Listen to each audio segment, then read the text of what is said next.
Cek, halo sobat nih, gas lagi dah, Shelang. Yuk langsung aja gas Shelangnya dulu. Mereview sedikit dari part sebelumnya. Saat ini rumah Shelang didatangi oleh banyak sekali orang yang protes, meminta uang mereka kembali setelah mereka membeli esensi naga yang telah dijual oleh Shelang. Tapi ternyata di tempat ini jadi chaos sampai dibakar, hingga membuat mereka yang mencoba untuk dapat melarikan diri, ternyata mereka telah ditunggu oleh para pasukan penjaga dan mereka semua ditangkap, dan juga ada yang langsung dihukum di tempat. Dan di sini untuk Shelang, dia nggak peduli dengan mereka latar belakangnya apa, keluarga bangsawan atau siapapun itu, dia tidak peduli. Mereka semua ditangkap di bawah operasi khusus yang disebut sebagai operasi Guntur musim semi. Dan di sini untuk Shelang, dia pun menangkap mereka semua, orang-orang yang sebelumnya membuat masalah dengan dirinya. Dan untuk mereka semua, tentunya mereka semua meminta maaf dan juga mengucapkan janji kalau mereka akan taubat. Tapi untuk Shelang, dia nggak peduli dengan itu semua. Dan dia menangkap dan juga menyingkirkan orang-orang yang sebelumnya telah berkata yang tidak-tidak, yang telah mengutuk dirinya, istrinya, dan juga anaknya. Dan di sini Shelang, dia menyingkirkan mereka semua, para pembuat ulah. Selain itu juga di sini Shelang dia mendapatkan sebuah laporan tentang daftar nama orang-orang yang telah melakukan hal-hal jahat, dan ternyata itu adalah daftar yang telah diberikan oleh Pangeran Kelima. Dan di sini Shelang juga cukup terkejut ketika dia mendapatkan daftar nama itu. Ternyata terdapat 24 nama dari 25 orang yang ada di tempat ini, yang membuat Shelang nggak menyangka kalau ternyata Pangeran Kelima dia sangat detail seperti itu. Tapi di sini Shelang dia juga curiga kenapa satu orang ini tidak ada di dalam daftar nama, yang membuatnya pun penasaran siapa si Tengi ini. Apakah dia adalah orang biasa? Ucap dari Shelang.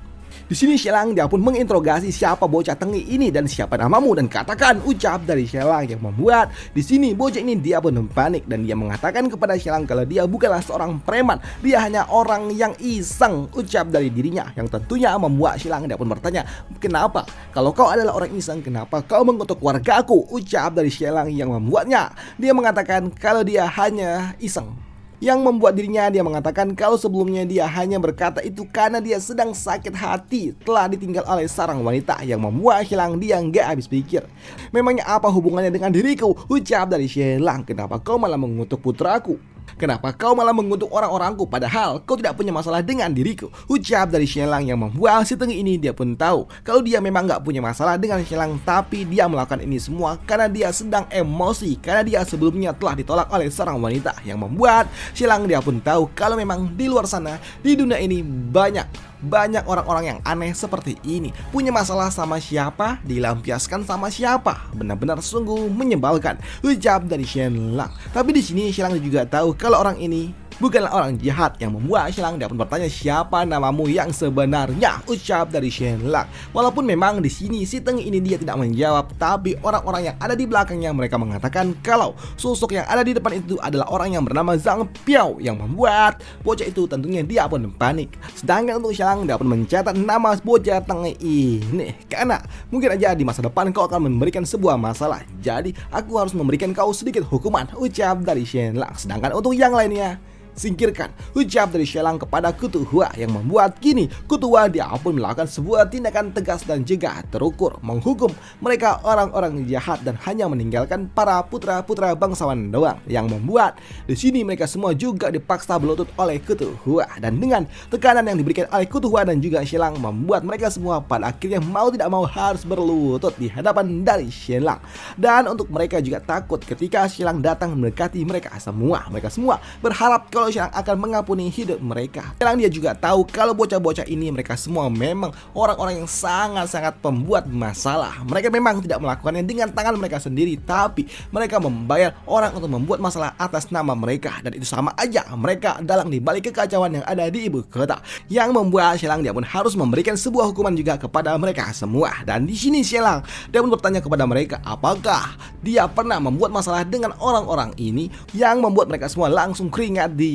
Apalagi di sini Shelang dapat mendekati salah satu dari mereka dan berujar, "Hei, apakah aku pernah membuat masalah dengan dirimu? Apakah kau pernah kehilangan uang dari diriku?" Ucap dari Shelang, yang membuat si Tengi ini dia langsung keringat dingin dan juga ketakutan, dan dia mengatakan kalau dia enggak Xialang nggak pernah membuat masalah dengan dirinya, dan Xialang juga tidak pernah mengambil uang dari dirinya, ucap dari si Tengi itu yang membuat Xialang dia berujar, "Oh, benarkah? Lantas jika tidak, apa yang sebenarnya terjadi?" Ucap dari Xialang yang membuat si bocah ini semakin ketakutan, di mana dia mengatakan kalau sebelumnya dia telah menyumbangkan uang kepada kaisar. Dia menyumbangkan uang kepada kerajaan karena dia tahu kalau kerajaan ada di dalam masa-masa kritis, karena kerajaan akan segera berperang dengan kerajaan lain. Jadi kerajaan membutuhkan biaya, jadi dirinya menyumbangkan uang untuk membantu kerajaan ini, ucap dari si bocah Tengi itu yang membuat Xialang dia berujar, "Oh, benarkah?" Ucap dari Xialang yang membuat si Tengi ini tambah takut, dan dia mengatakan kalau itu semua benar, yang membuat Xialang dia berujar,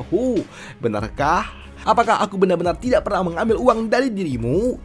Tidak, ucap dari si Tengi ini, dan dia mengatakan kalau Xialang tidak pernah melakukan sesuatu yang jahat, yang membuat Xialang dia berujar, ternyata kau cukup pintar juga. Lantas bagaimana dengan esensi naga? Ucap dari Xialang yang membuat si Tengi ini langsung berlutut, dan dia mengatakan kepada Xialang kalau Xialang tahu kalau mereka semua adalah orang-orang yang lemah. Jadi Xialang memberikan nutrisi dan juga multivitamin kepada mereka hingga membuat mereka jadi lebih baik, dan mereka juga mengucapkan terima kasihnya karena telah dibantu oleh Xialang. Ucap dari mereka yang membuat Xialang dia pun tersenyum, dan dia kini mengeluarkan sebuah sertifikat, sebuah surat pernyataan, dan dia mengatakan untuk orang-orang yang telah menyumbang kepada kerajaan tentunya nama mereka harus dicatat. Jadi di sini Xialang meminta kepada mereka untuk dapat menulis nama mereka dan juga mentandatangani atas donasi yang telah mereka berikan kepada kerajaan.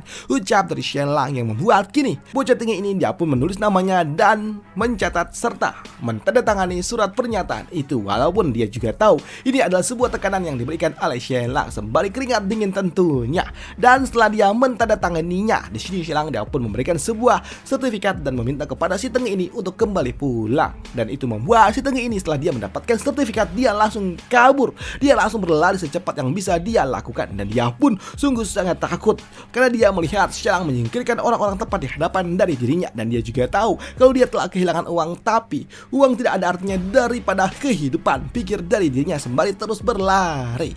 Sedangkan untuk Xialang setelah dia menjalankan sebuah triknya, di sini dia pun menggelar meja dan mengatakan kepada mereka semua kalau mereka semua sepatutnya telah membantu kerajaan menyumbangkan uang. Jadi maju dan juga berbarislah untuk dapat mentandatangani ini semua, ucap dari Xialang yang membuat mereka semua nggak punya pilihan lain selain mereka dipermainkan oleh Xialang.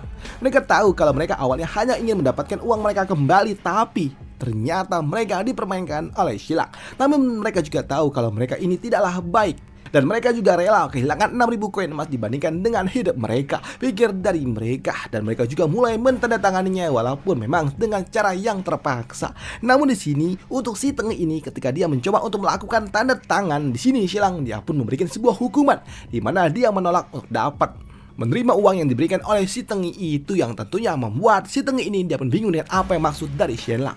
Di sini Xialang dia pun meminta kepada penjaga untuk segera mengembalikan 6.000 koin emas yang telah disumbangkan oleh bocah Tengi itu. Dan setelah uang itu diterima, di sini Xialang dia pun menuduh si Tengi ini kalau dia telah melakukan hal-hal jahat. Dia langsung membongkar semua dosa-dosa yang telah dia lakukan di ibu kota, yang membuat si Tengi ini langsung dia lemes ketika semua dosa-dosanya telah diucapkan oleh Xialang, dan dia harus dihukum, yang membuat si Tengi ini dia langsung berlutut dan dia memohon ampun dari Xialang. Tapi untuk Xialang dia nggak peduli dengan itu semua, dia akan tetap mengembalikan 6.000 koin emas itu dan mengirim si Tengi ini ke pesantren karena dia harus mendapatkan pelatihan dan juga bimbingan rohani, ucap dari Xialang. Dan karena memang sudah ngaji mau maghrib, kita skip bentar cuy, gua take voice-nya, nanti abis maghrib gua lanjutkan lagi, oke? Sedangkan untuk yang lainnya, mereka berharap kalau uang mereka tidak dikembalikan, mereka dapat kembali pulang ke rumah mereka, walaupun mereka juga tahu harus kehilangan 6.000 koin emas yang mereka miliki. Dan 2 jam kemudian, pada akhirnya semua barisan yang ada di tempat ini telah usai, dan ada beberapa dari mereka yang kembali pulang, dan juga ada beberapa lainnya yang harus nginep di pesantren. Sedangkan di sudut lainnya, saat ini untuk Xishan ternyata dia ada di barisan para pendemo yang sebelumnya, dan dia adalah provokator yang telah disisipkan. Dan beberapa saat kemudian di sudut lainnya, Shelang dia pun memimpin para pasukan penjaga untuk segera menutup gerbang ibu kota dan melakukan sebuah operasi petir musim semi dan mulai menangkap mereka semua yang ada di dalam daftar buronan. Mereka semua ditangkap dan juga disingkirkan. Tidak peduli latar belakang apa yang mereka miliki, nggak peduli mereka di backing oleh siapapun itu, mereka semua ditangkap. Bahkan seorang pejabat pun diperlakukan sama, dan dia adalah seorang mantan jenderal yang bertanggung jawab atas keamanan yang ada di ibu kota. Dan di sini orang tua ini dia pun memohon ampun, tapi para penjaga tidak peduli. Mereka hanya menjalankan tugas menangkap mereka semua yang ada namanya di dalam sebuah daftar, yang tentunya membuat orang tua ini dia sangat-sangat marah. Dan ternyata bukan cuma para pejabat dan juga para geng-geng kecil saja, tapi juga sebuah geng besar yang bernama geng Zenmei juga telah ditangkap.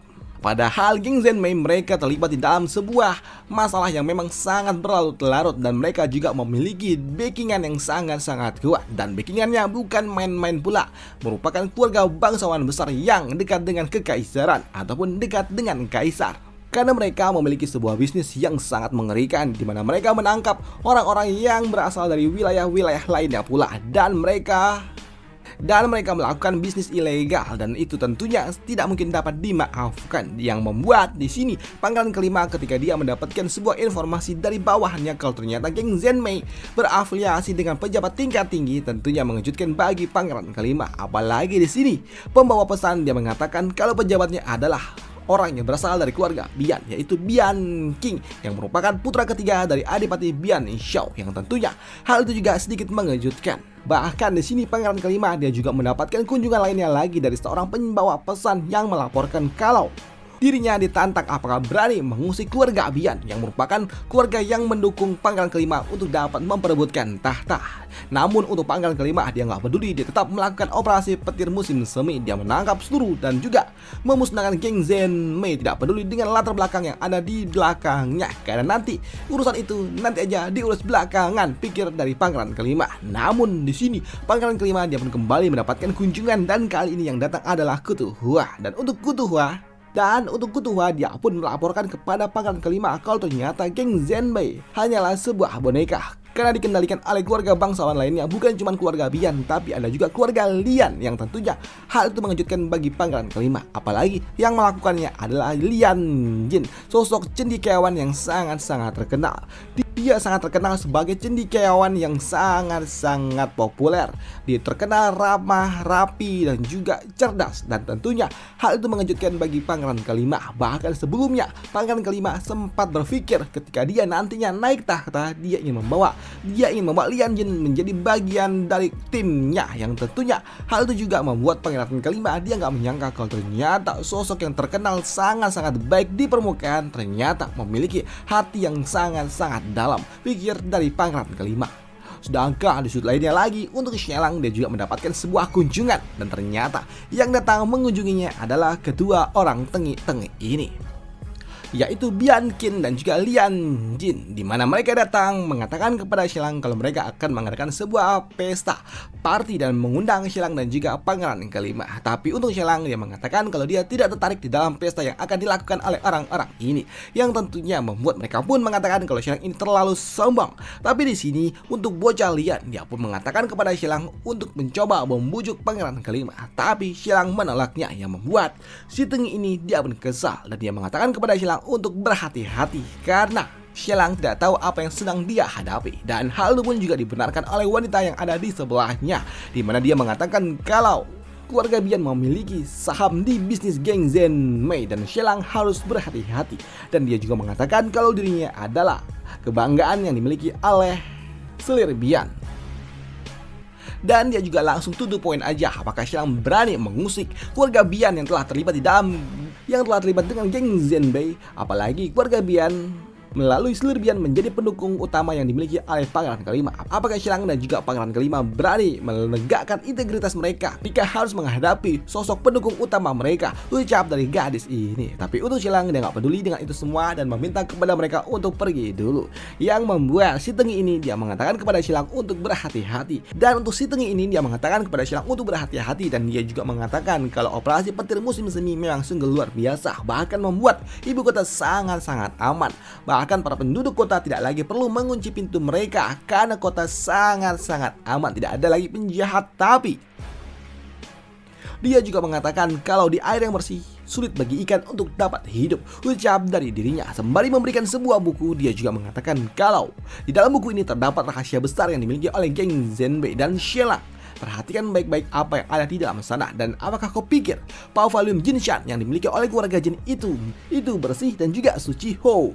Dan asal kau tahu, Pauvalium Jinshan yang kau pikir itu bersih memiliki saham di bisnis geng Zenmei, dan kau harus berhati-hati. Dan kau juga telah menerima uang dari geng Zenmei itu sendiri, ucap dari orang ini, yang tentunya hal itu mengejutkan bagi Shelang. Karena Shelang tahu kalau Pauvalium Jinshan adalah Pauvalium yang dikelola oleh keluarga Jin, dan itu adalah bisnis utama yang dimiliki oleh Shelang, yang menghasilkan uang untuk Shelang karena bisnisnya adalah menjual kosmetik untuk para wanita, yang membuat Shelang dia pun bingung dengan apa maksud dari ini semua.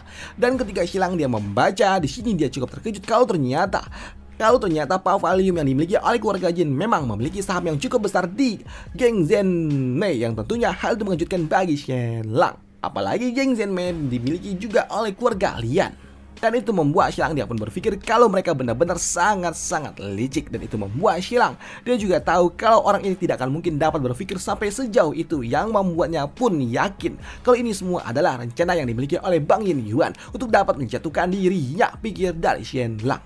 Namun melihat Shelang yang bengong, membuat bocah ini dia pun mendekati Shelang dan dia juga berujar, Shelang, kau harus berhati-hati dan harusnya kau tahu kalau kita berada di kapal yang sama, dan jadi jangan sampai kita terbakar, ucap dari si Tengi itu, yang membuat Shelang dia pun paham akan situasinya. Baiklah, aku mengerti apa yang kau ucapkan, ucap dari Shelang. Dan setelahnya mereka berdua pun pergi.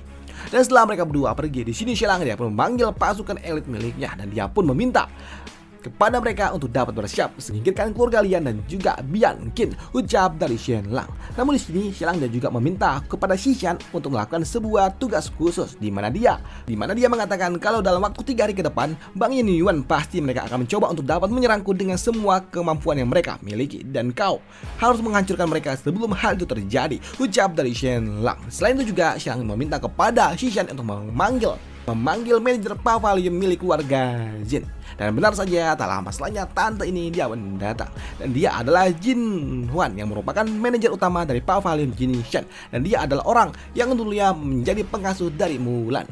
Dan di sini dia mendatang dan juga memberikan sebuah laporan kepada Shelang, yang membuat Shelang ketika dia membaca laporannya, dia tidak menyangka kalau ternyata Pauvalium Jinshan memiliki saham di Pauvalium Lian yang dimiliki oleh keluarga Lian.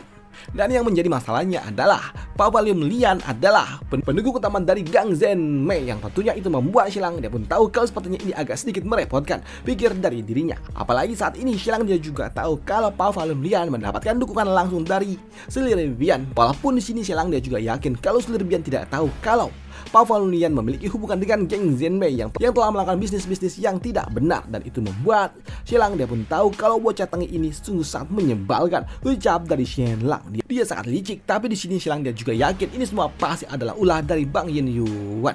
Tapi di sini Shelang dia juga bingung kenapa berita ini tiba-tiba saja muncul, yang membuatnya pun berpikir apakah berita ini sengaja dibocorkan atau ada apa, pikir dari Shelang. Tapi di sini untuk Patualan dia mengatakan kepada Shelang kalau berita ini tidak bocor, tapi dialah yang mencari tahunya, yang membuat Shelang dia pun bingung dengan apa maksud dari itu semua. Di sini Patualan dia mengatakan kepada Shelang kalau dia adalah orang yang memiliki ingatan fotografis. Jadi sebelumnya ketika mereka masih menjadi seorang pengemis, mereka melihat ada seorang gadis yang telah ditangkap oleh seseorang, dan itu membuat mereka mencoba untuk dapat menyelamatkannya, tapi karena memang mereka tidak memiliki kemampuan, mereka dihajar. Dan yang menariknya, Patualan dia tanpa sengaja bertemu dengan seseorang yang sebelumnya telah diculik itu, dan ternyata dia bekerja di Pauvalium yang dimiliki oleh keluarga Jin. Dan ketika dia melakukan sebuah penyelidikan, dia mendapatkan sebuah informasi kalau ternyata gadis itu dia telah dikirimkan oleh Pauvalium Lian kepada Pauvalium yang dimiliki oleh keluarga Jin. Jadi kemungkinan besar gadis itu adalah gadis yang sebelumnya pernah dia lihat, ucap dari Patualan. Dan itu juga membuat Patualan dia pun bertanya apakah ini adalah sesuatu yang sangat serius. Dia sambut dari Shelang. Di sini Shelang dia mengatakan kalau ini sangat-sangat serius. Tapi untungnya gadis itu belum sempat dibawa ke rumahku, ucap dari Shelang. Jika tidak, tentunya aku juga akan terlibat di dalam alibinya, pikir dari Shelang, yang tentunya membuat Patualan dia bingung dengan apa yang harus mereka lakukan. Di sini Shelang dia juga bingung Apakah mereka harus bertindak tegas, dan jika mereka melakukannya itu akan mengusik selir Bian pula dan juga menyinggung keluarga Bian, dan itu membuat Xialang bertanya kepada pangeran kelima apa yang akan dilakukan oleh pangeran kelima. Apakah pangeran kelima akan tetap menegakkan integritasnya atau akan menunggu sejenak? Tapi untuk pangeran kelima dia nggak peduli dengan itu semua, dia tetap akan menegakkan keadilan walaupun dia juga tahu kalau mungkin aja dia akan menyinggung selir Bian, walaupun dia juga yakin kalau selir Bian pasti tidak terlibat dengan ini semua. Ucap dari pangeran kelima. Dan selesai cerita kita di sini dulu, dan sampai jumpa di part lanjutannya untuk Shenlang. Dan harusnya ini gue take voice kemarin ya, ini harusnya upload untuk kemarin, tapi udah gue bikin laptop gue tiba-tiba black screen. Aduh, datanya hilang, jadi ya mau nggak mau gue take voice ulang. Dan gue kemarin nggak bisa take voice karena malamnya itu ada acara halal bihalal. Dan itu aja. Sekarang terpaksa gue bikin di hari Jumat, dan semoga aja besok kita bisa puasa baik bareng-bareng. Dan mohon maaf lahir batin jika kita ada yang salah dalam berkata-kata. Semoga puasanya dilancarkan bagi yang berpuasa, yang tidak berpuasa nggak apa-apa, beli makan aja nasi padang enak siang-siang. Waduh. Dan sampai jumpa di part lanjutannya. Bye, thank you.